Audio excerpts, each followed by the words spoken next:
The message came 5 minutes before the doors opened. 5 words that cut deeper than any bullet I had ever faced. "You're wearing a uniform? Disgraceful." It wasn't signed, but it didn't need to be. I knew that clipped tone, the sharpness meant to slice rather than speak. My father, General Richard Monroe, retired Army, a man who carried 3 decades of combat service like armor, and never forgave me for not becoming the son he wanted. The text glared up from my phone like an old wound reopened. For a moment, I thought of deleting it, pretending I never saw it. But that wasn't me, not anymore. I let it burn in my palm, the way fire hardens steel, because here I was, standing behind the closed chapel doors in Norfolk, Virginia, heart steady beneath my uniform. Not a ball gown, not lace or satin. My navy full-dress whites gleamed under the morning light. The 4 stars on my shoulder carried the weight of every storm I had survived. My chest was heavy with ribbons, each one a silent chapter of sacrifice, scars, and choices. Behind me, 2 of my oldest teammates stood at parade rest. Chief Marcus Hill, the man who once pulled me from the wreckage of a downed helicopter. Senior Chief Torres, who lost a leg in Syria and still outran half the recruits in morning PT. They weren't here for show. They had insisted, "Ma'am, you walked us through fire. Let us walk you into something better." In front of me, through those polished oak doors, 200 Navy SEALs waited, warriors I had trained, commanded, and buried brothers alongside. None of them had been invited. They said it wasn't optional. They said they couldn't let me walk alone. And at the altar, steady as always, stood Daniel Harper, a civilian intelligence analyst, the man who once told me, "You in uniform is the most honest thing I've ever seen. Why would I want you in anything else?" I took a breath, straightened my cuffs, and felt the weight of that text again, disgraceful. That was the last word my father had chosen for me. Not congratulations, not I'm proud of you, not even good luck. But here's what he didn't understand. Shame requires agreement. And I no longer agreed. The signal came from the ushers. The music swelled. The doors opened. My heels struck the polished wood with precision. In an instant, every SEAL in that chapel rose to their feet in perfect unison. The air split with one command, loud and certain. "Admiral on deck!" The echo thundered through the chapel, rattling stained glass and bone alike. My throat tightened, not with sadness, but with honor. Because my father wasn't here, but my family was.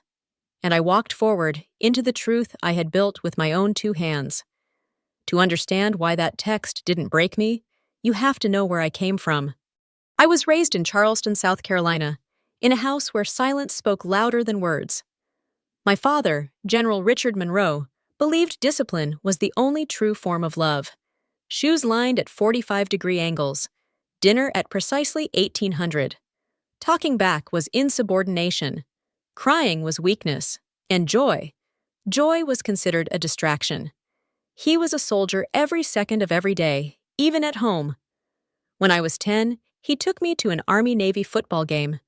We sat in the stands surrounded by cadets, brass buttons glinting in the sun. I remember leaning forward, wide-eyed, mesmerized by the midshipmen marching onto the field in perfect formation. My father didn't clap. He didn't smile.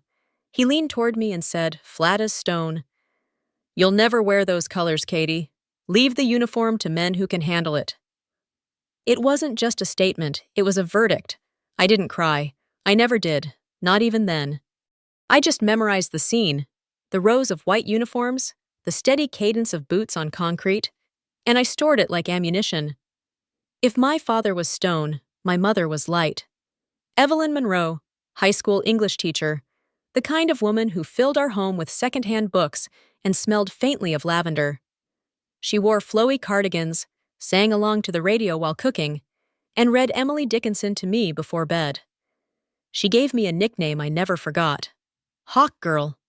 "You see everything," she whispered once while braiding my hair. "You're strong, a little too strong for your own good. But that's what makes you mine." She was the only reason I didn't pack a bag and leave the moment I turned 18. By then, my father had already decided my future. He wanted me in law school, or maybe medicine, something he considered respectable for a daughter. When my acceptance letter from the Naval Academy came, I walked into the living room, shaking with excitement, the envelope clutched like treasure. He read it once, then he set it down on the table, expression unreadable. The next morning, a stack of brochures sat on my bed: law, nursing, teaching. Not one with an anchor, not one that spoke of seas, ships, or service. His silence was punishment. It stretched for weeks, then months, until it felt like another wall between us. But my mother never stopped. She sent me letters during plebe summer, care packages stuffed with tea, chocolate, and poems she'd underlined just for me. And when she got sick, breast cancer, swift and merciless, her last words were soft but unshakable. "Keep flying, hawk girl." She was gone by sunrise, and my father never said another word about the academy. Not congratulations, not even acknowledgement, just silence. At the Naval Academy, silence became my shadow. Not just my father's, but the silence of cadets who thought I didn't belong, the silence of instructors who looked past me, the silence of traditions built for men who believed women were intruders. I learned quickly that respect wasn't given, it was seized. I studied longer, ran farther, pushed harder. My knuckles bled on the obstacle courses, my legs shook on dawn runs, but I never fell behind. Every whispered doubt just sharpened my resolve. Still, every promotion, every certificate, I mailed home. I left voicemails, I sent photos. None were answered. Silence was the reply. But the battlefield has a way of stripping away doubt. My first deployment put me in the Pacific, stationed on a logistics team that was supposed to be routine. Supply runs, inventory, nothing glorious. Until the day everything went wrong. We were ambushed near a rusted port, a recon team pinned behind containers as bullets chewed the steel like paper. Chaos erupted. 2 men were down. One of them bleeding out with his leg mangled beyond recognition. I was a lieutenant commander, technically not supposed to set foot in the crossfire, but rules meant nothing with lives on the line. I sprinted through open fire, dragged the wounded sailor 40 yards across gravel, my uniform soaked in his blood before we even reached cover. With one hand, I clamped a tourniquet around his femoral artery. With the other, I radioed for medevac. By the time the chopper arrived, I had taken 2 shards of shrapnel in my side. They tried to force me onto a stretcher. I refused. They called me Ironheart after that, said I bled steel, not blood. But that wasn't what I carried away. What mattered was that the kid survived. He still sends me a Christmas card every year. His daughter's name is Avery, named after me. That mission changed everything. Suddenly, the same officers who doubted me began to notice. Suddenly, my name carried weight. But what they didn't see were the nights in the infirmary, teaching myself to walk without a limp, grinding through the pain until no one could see it. Recognition came, slowly, grudgingly. I rose through the ranks, one gritted jaw at a time. But every time I pinned on a new bar, I dialed my father's number, and every time, it rang to silence. Until one day, an old Army friend of his crossed my path at a defense conference. He leaned close, glass of bourbon in hand, and whispered, "Your father still keeps your picture on his desk. He'll never admit it, but he does." That stung more than the shrapnel ever had. Love in silence still feels like absence. Years passed, each promotion another rung on a ladder I climbed alone. By the time I reached Rear Admiral, I had learned the difference between recognition and respect. Medals could be pinned for show, but real honor came from the eyes of the people who followed you. At Coronado, where SEAL candidates are forged in fire and water, I saw too many broken men, some broken by training, others by silence. I rewrote modules quietly, slipping reforms into the bones of the program. Mental resilience checkpoints, safety nets that didn't make the course easier, just smarter. Within a year, dropout rates fell, injury numbers dropped, and suicide attempts plummeted. I didn't receive a medal for that.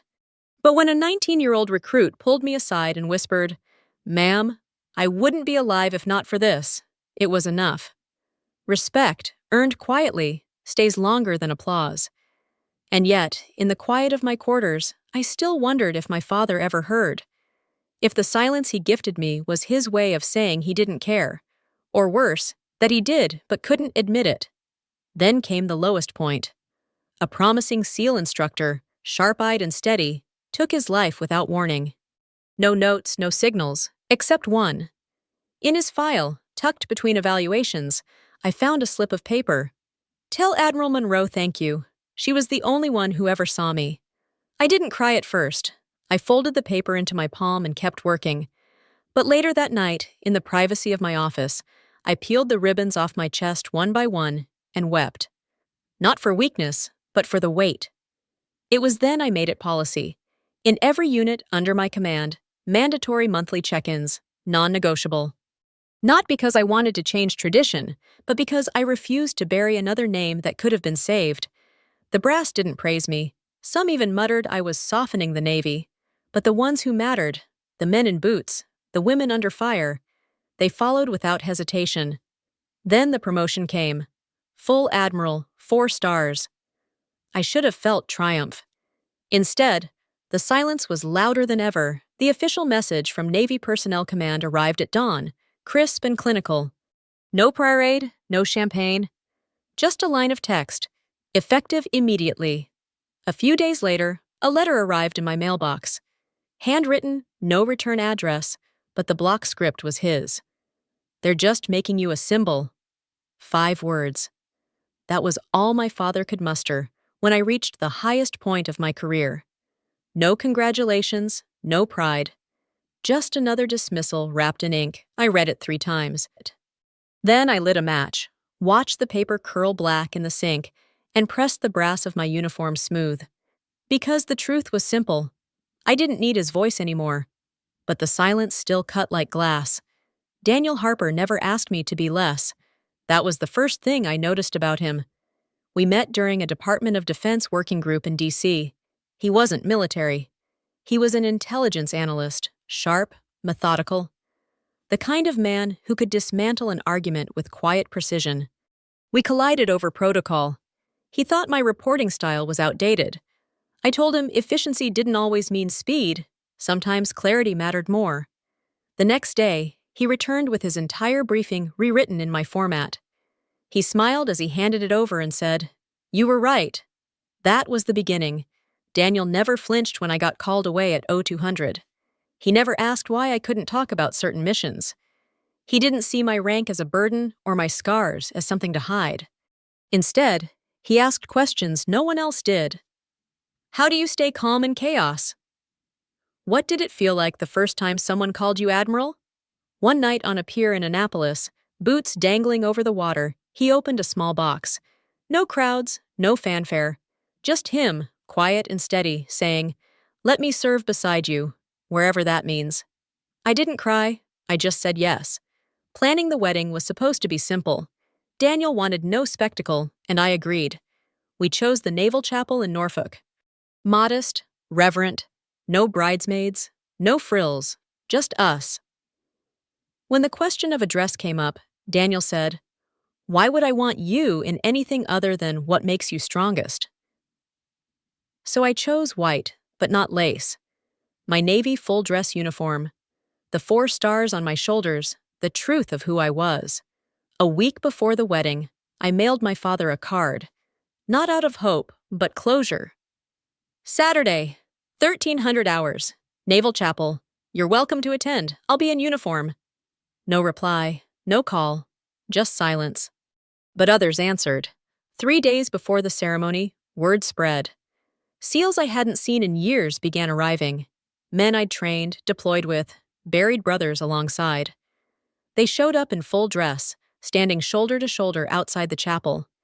When I told them they didn't need to come, they shook their heads. "Ma'am," one said, "you walked us into fire. You don't walk into this alone." The night before the wedding, I sat alone in guest quarters on base. Midnight found me ironing my uniform. Each crease deliberate, each button polished until it caught the light. My hands lingered on the epaulets, on the 4 stars I had bled for. Tears came then, quiet, unbidden. Because tomorrow, I would wear them not for war, but for love. The morning sky was a sharp, unbroken blue. the kind that always reminded me of deployments at sea. As I stood behind the chapel doors, the world felt suspended, like the air itself was holding its breath. Chief Hill and Senior Chief Torres flanked me, both standing tall despite the weight of years and scars. Hill leaned down just enough for me to hear his gravel voice. "You carried us through hell, Admiral. Today, let us carry you." The signal came from the ushers. The music swelled. My heart didn't race. It steadied. The doors opened. My heels struck the polished oak floor with crisp precision, each step echoing in the silence. And then it happened. The entire chapel rose. 200 SEALs, sailors, officers, all snapping to their feet in perfect unison. A single voice thundered across the room. "Admiral on deck!" The words ricocheted off the stained glass, rattling bone as much as air. Every man and woman stood at rigid attention, saluting, not because protocol demanded it, but because respect did. My throat tightened, my vision blurred, not from weakness, but from the raw weight of it. This wasn't about my title. It was about the life I had built, the trust I had earned, the blood we had shared. At the altar, Daniel stood waiting. He didn't wear a tuxedo, just a navy suit, simple and honest, like him. His eyes shimmered, steady even as his hands folded neatly behind his back, standing at ease in the way he knew I preferred. As I reached him, Hill and Torres gave a silent nod and stepped back. Daniel took my hands, gloved white against his warm skin, and whispered so only I could hear, "I don't love parts of you, Kate. I love all of you. The steel, the scars, even the storms." The chaplain began, his voice steady. But the stillness in the room carried its own sacred weight. When Daniel spoke his vows, they weren't the usual promises. "I vow to follow when orders come, to build when silence falls, to never ask you to be less." When it was my turn, I answered, "I vow to protect not just your body, but your peace. To honor not just joy, but sacrifice. To walk into every unknown together." The chaplain pronounced us husband and wife, and the chapel erupted, not in chaos, but in thunderous, reverent applause. We stepped beneath the arch of sabers, blades gleaming in the sunlight. But unlike tradition, they weren't raised by officers. They were held by enlisted men, the ones who knew me best, the ones who mattered most. Later, as the reception began, my phone buzzed in my pocket. A message from my cousin. No words, just a photo. The parking lot. And in the corner, unmistakable in rigid posture, stood my father, full uniform, watching. The next frame showed him turning away, leaving. 3 days after the wedding, I was asked to deliver a keynote at the Pentagon. A closed-door conference on leadership and the future of command. They wanted me to speak not because of the stars on my shoulders, but because of the reforms I had carved into the system, the ones that had quietly saved lives. I almost said no. The thought of standing in another room filled with brass and polished metals, each pair of eyes measuring, judging, waiting to dismiss, weighed heavier than any battlefield. But then I remembered the slip of paper left behind by the SEAL instructor who had taken his life. "Tell Admiral Monroe thank you. She was the only one who ever saw me." So I said yes. That night under blinding lights, I told stories, not of my medals, but of theirs. The warriors who followed orders into fire not because they were told to, but because they trusted the voice giving them. I spoke of reform not as rebellion, but as duty. I closed with this. Authority isn't about being the loudest voice in the room. It's about being the calmest in the chaos. Respect isn't inherited. It isn't given by blood.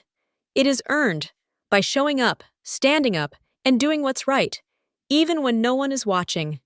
The silence was electric. Then came the ovation, sudden, thunderous, rising like a wave. The next morning, a letter waited at my office, no return address, but I knew the script immediately. I didn't enter the chapel because I didn't know how to sit among people who saw in you what I refused to. I didn't salute, not because you hadn't earned it, but because I no longer knew how to honor what I didn't understand. I was wrong. If you'll let me, I'd like to talk. No uniform, no protocol. Just a father trying to understand a daughter he never took the time to know. Richard.